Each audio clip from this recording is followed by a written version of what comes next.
চাশালো বুবক রাখর আগুনি প্রক্রিয়া ববনো হাস্তে হাবনি হদা হামক্রে হদারং তাংবেদিনি লোয়া জংবাই কাছে seminar সংজাখা মাজাখা তাংবেদিনি মঞ্চি টিংকুরাই মাজাখা তাংবেদিনি অজমা Tapas Roy হাস্তে হাবনি কেরং তাংবেদিনি joint secretary Swapan Chowdhury হদা হামক্রে হদারং তাংবেদিনি দাগিফাং Smita মল MS খবই কুবনি আদংরক Pandava কক্সরা থাকি মন্ত্রী টিংকুরাই সাগা হাস্তেব তাবক খরক ব্রি রাস্তায় সোশ্যাল পেনশন মানিতঙ্গ আবনি বিসঙ্গ উমর হাজার গোবাং মানিতঙ্গ আবনো গরিব আসলো পান্ডব কক্সরা থাকি মাফা হিনজাংনাই rokno naikini khlainani borok binani bagui koibong narakha tamani hinba mafa hinjangnai rokno ini jungno hodabo saksaijung buchari thani borokni yak tongo tei saksaijung bucharinani hodabo himnani phorongka astibirni ashiminaro umoraja rokno naikini khlainani bagui tei borokno bahagi tei bwskango naikini khitlangnai abonoti bo koksoi khnarika haste haboni kerong tangbirni joint secretary Swapan Chowdhury social welfare social education দপ্তরের উদ্যোগে আজকে যে seminar একদিনে এরকম একটা seminar মাতা পিতা এবং প্রবীণ নাগরিকদের ভরণ পোষণ ও রক্ষণাবেক্ষণ তাদের কল্যাণ সংক্রান্ত বিষয় নিয়ে আজকের এই সেমিনার আমার আগের বক্তা মাননীয় তাপস রায় আমাদের সচিব দপ্তরের উনি বিস্তারিতভাবে আলোচনা করেছেন উপস্থিত রয়েছেন স্মিতা মল যিনি স্বাগত বক্তব্য রেখেছেন আমাদের এই দপ্তরের ডাইরেক্টর রয়েছেন এডিশনাল ডাইরেক্টর বিজন চক্রবর্তী রয়েছেন স্বপন চৌধুরী যিনি পুরো লিগ্যাল বিষয়টা বলবেন এছাড়াও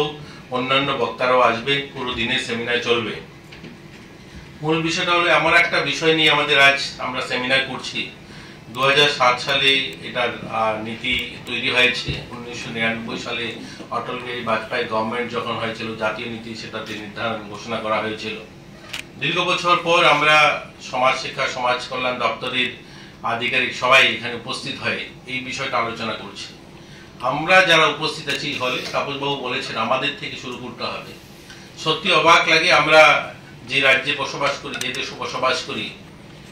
এই রাজ্যেই আমরা প্রতি বছর দুর্গাপুজোর সময় বড় বড় মূর্তি তৈরি করি মাটির মূর্তি তৈরি করে পুজো করি ক্লাবে সমন্বিত হই অনেক চাঁদা কালেকশন হয় বড় বড় পুজোর মণ্ডপ তৈরি হয় প্রতিযোগিতা হয় লক্ষ লক্ষ টাকার প্রতিযোগিতা হয় সেখানে কার থেকে কত বড় মূর্তি করবে কুমারটুলির থেকে মূর্তি আসবে অথচ যে মৃন্ময়ী মায়ের মূর্তিটা তৈরি করছি সেই মৃন্ময়ী মায়ের মূর্তি তৈরি করার পিছনে যে চিন্ময়ী মা যার ত্যাগ তপস্যা ভালোবাসা যে আমাকে হাত ধরে স্কুলে নিয়ে গেল কথাটা শিখালো স্কুলের বাইরে গেইটে রোদ্রের মধ্যে দাঁড়িয়ে ঘন্টার পর ঘন্টা আমার জন্য অপেক্ষা করলো ওই মহিলাটা যখন আমি আমার জীবনে প্রতিষ্ঠিত হই তারপরে তার জন্য বাড়িতে একটা রুম তৈরি করতে পারি না ভাবুন ওই চিন্ময়ী মা যে এত ত্যাগ তপস্যা যার এত ভালোবাসা যার মধ্যে দিয়ে আমরা চলতে শিখলাম যার মধ্যে দিয়ে আমরা কথা বলতে শিখলাম যে আমাকে প্রতিষ্ঠিত করলো সামাজিক ভাবে আর্থিক ভাবে শারীরিক ভাবে সমাজে দাঁড়িয়ে কথা বলতে শেখালো অথচ আমি যেদিন দাঁড়িয়ে গেলাম সেদিন ওই মানুষটার জন্য বাড়িতে যখন ঘর তৈরি করি একটা রুম তৈরি করতে পারছি না ওই বিষয়টা নিয়ে আজ আমরা শিক্ষিত বুদ্ধিজীবী যারা আমরা সমাজ পরিচালনা করছি অফিসার যারা আমরা আজ এই বিষয় নিয়ে আলোচনা করতে হচ্ছে তাদের জন্য এখানে একটা কাগজ দিয়েছেন সেই কাগজ বলছে সেই কাগজের মোতাবেক আমাদের এই ভারতবর্ষে যখন 1999 শুরু হয়েছিল তখন যে হিসাবটা করা হয়েছিল যখন 2050 সাল আসবে অর্থাৎ এখন থেকে 26 বছর পর আজকের জনসংখ্যার নিরিখে 80 কোটিরও বেশি বৃদ্ধ হবে যারা এই ধরনের যাদের নিয়ে আমরা আলোচনা করছি ভাবুন এই ব্যাধিটা যদি আমরা মন থেকে হৃদয় থেকে এখন থেকে আমরা কাজটা না করি তাহলে এটা শুধু বলা দেখুন আমার মতো অজ্ঞ লোক যারা এই যে নিয়ম বলা হয়েছে না এখানে আজ যিনি বলবেন আমাদের যিনি জয়েন্ট সেক্রেটারি রয়েছেন স্বপন চৌধুরী উনি বলবেন উনার লেখাগুলো আমার মতো মানুষের কি জানেন ওই একটা বইয়ের পাতায় কালো অক্ষরে লেখা সেটা আমার কাছে শুধুমাত্র অন্য আর 10টা বইয়ের মতোই কিন্তু সেটা আমার কাছে এর থেকে ভিন্ন কিছু নয় এটা ভিন্ন তখনই যখন ইমপ্লিমেন্টকারী অর্থাৎ আপনারা যারা যখন ইমপ্লিমেন্ট করবে তখন সেটা যথার্থ আইনে রূপান্তরিত হবে নতুবা আমরা যারা সাধারণ মানুষ আমাদের কাছে ওই লয়ের বইগুলো কিন্তু অন্য 10টা বইয়ের মতোই লাইব্রেরিতে পড়ে থাকা ওই বইগুলোর মতোই এর মধ্যে আলাদা কিছু নয় জানেন 1973 সালে রাষ্ট্রসংঘের সিদ্ধান্ত হয়েছিল বৃক্ষরোপণের কথা আমি অনেকগুলো প্রোগ্রামে বলি আমাদের সোশ্যাল ওয়েলফেয়ার দপ্তর অঙ্গনওয়াড়ি যারা দেখেন এখানে সিডিপিও আছেন জানেন ওরা ক্যালেন্ডার কার্যক্রমের মধ্যে তো 50 বছর ওই কার্যক্রম 51 বছরে পা দিয়েছে। নিয়ম তৈরি হয়েছে যে গাছ লাগাতে হবে, ক্যালেন্ডার কার্যক্রম, প্রতি বছর গাছ লাগাচ্ছি। গাছ আছে কি? উমাকান্ত, তুলসীবতী, এছাড়া অঙ্গনওয়াড়ি সেন্টারগুলো দেখুন, 10,000 অঙ্গনওয়াড়ি সেন্টার,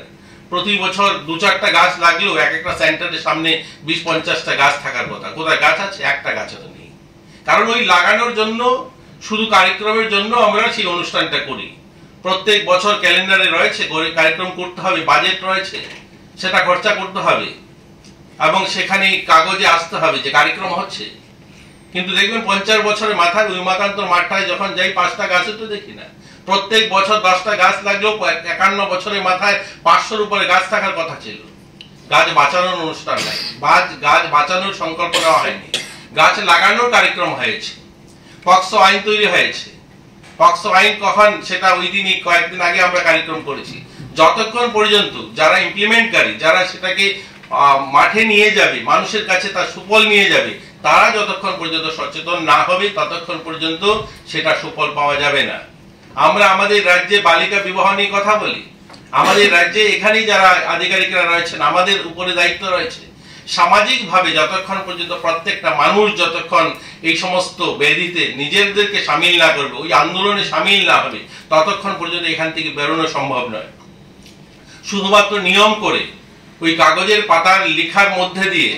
সবকিছু বদলে যাবে এরকম নয়। এখানে পত্রকার বন্ধুরা হয়তো আছেন, তারাও এটাকে অন্যভাবে বিশ্লেষণ করতে পারে। বইয়ের পাতার লেখা ওই কালো অক্ষরে ছাপা দিয়ে সবকিছু সম্ভব নয়। আমরা যখন দেখি বালিকা বিবাহ হয়, কখন আমরা দেখি? যখন সেই আশীর্বাদ হয়ে যায় মেয়ে, যখন বিয়ের কুঞ্জতে বসবে, তখন ফোন আসে আমাদের আধিকারিকদের, আমাদের যে সিডিপি অফিসারদের কাছে, এসডিএম এর কাছে, পুলিশ আধিকারিকের কাছে, যে সেখানে 16 বছর 14 বছর মেয়েটার বিয়ে হচ্ছে। তখন গিয়ে আমরা কি করি? সেখানে গিয়ে কাউন্সিলিং করি, তাদের বোঝাই। সেই বিয়েটা কি বন্ধ হয়ে যায়? বন্ধ হয় না। সেখান থেকে সেই বিয়েটা হয়তো ওই দিনের জন্য বন্ধ হয়ে যায়।